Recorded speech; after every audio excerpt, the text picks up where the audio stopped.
Hello army, কেমন আছো তোমরা সবাই? ভালো আছো তো? যে হোপ আর্মিদের জন্য একটা চিঠি লিখেছিল 1 জানুয়ারি, একটা অনেক বড় চিঠি। আর আমি আজকে সেটা তোমাদের বাংলায় এক্সপ্লেন করব। যদিও তোমরা চিঠিটা ইংলিশে দেখে নিয়েছো, তবুও চলো আরেকবার দেখা যাক। আর্মি, কেমন আছো তোমরা সবাই? 2023 একেবারেই শেষের দিকে, তবুও আমি মনে করি এটি একটি বিশেষ এবং কৃতজ্ঞ বছর ছিল বিভিন্ন উপায়ে। তাই আমি এখানে সংক্ষেপে হ্যালো বলতে এসেছি। এই বছর অর্থাৎ 2023 আমি মনে করি সেনাবাহিনীর ওপর স্পষ্ট ফোকাস সহ বিভিন্ন ধরনের কাজ এবং আনন্দ ছিল। আমি তোমাদের কিছু জিনিস দেখাতে চাই যেটা আমি তোমাদের দেখাতে পারিনি। আমি একা একটি অ্যাওয়ার্ড সেরেমনিতে যাচ্ছি। আমি প্যারিসের একটা বড় শোতে অংশ নিতে চাই। আমি মিলিটারিতে জয়েন করার আগে তোমাদের একটা বড় উপহার দিয়ে শোধ করতে চাই। আমি এমন একজনের সাথে একটি গান তৈরি করেছি যাকে আমি সম্মান করি।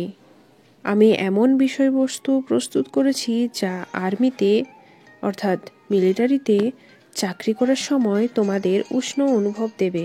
এত ব্যস্ত ও হিংস্র জীবনে থাকার পর আমি মিলিটারিতে যোগদান করি।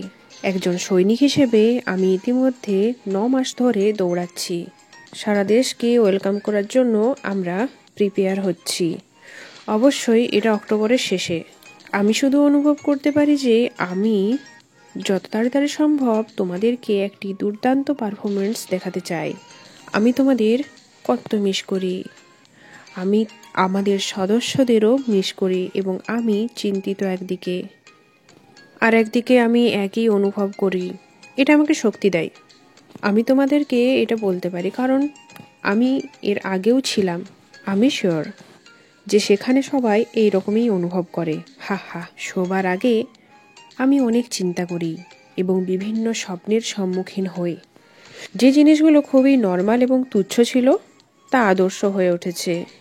এটি কিছুক্ষণের জন্য ক্লান্তি দূর করে এবং আপনাকে শক্তভাবে শ্বাস নিতে দেয়। আর যেখানে আমি শুই ঘুমোই সেটা সেই রকমই হবে যেমন সূর্য অস্ত চলে যায়, তাই না? বিশ্বস্ততার সাথে জাতীয় প্রতিরক্ষার দায়িত্ব পালনের দিনটি 24 বছরের শুরুকে আরও শক্তিশালী করে তোলে। যাই হোক, তোমাদের ধন্যবাদ।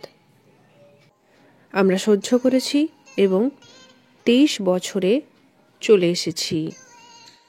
এটা নতুন, কিন্তু তবুও আমি এটা প্রকাশ করতে চাই। তোমাদের সবাইকে happy new year.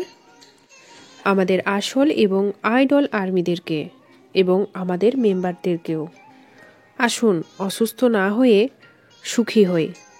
I love you. শুভ জন্মদিন তেইয়ং। আসলে 30শে ডিসেম্বর থেয়ংয়ের জন্মদিন ছিল, তাই 1 জানুয়ারি যে হোক নতুন বছরের শুভেচ্ছা জানানোর সাথে সাথে তেয়ংকে অর্থাৎ ভিকে হ্যাপি বার্থডেও বলে দেয়। আসলে 2023-এর পুরো বছরটাকে যে হোপ থ্যাংক ইউ জানাতে এসেছিল। যা যা তার সাথে ভালো মন্দ যাই হয়েছে সেগুলোকে সে থ্যাংক ইউ জানাতে এসেছিল। তো thank you so much guys ভিডিওটা এত দেখার জন্য। Take care and bye by.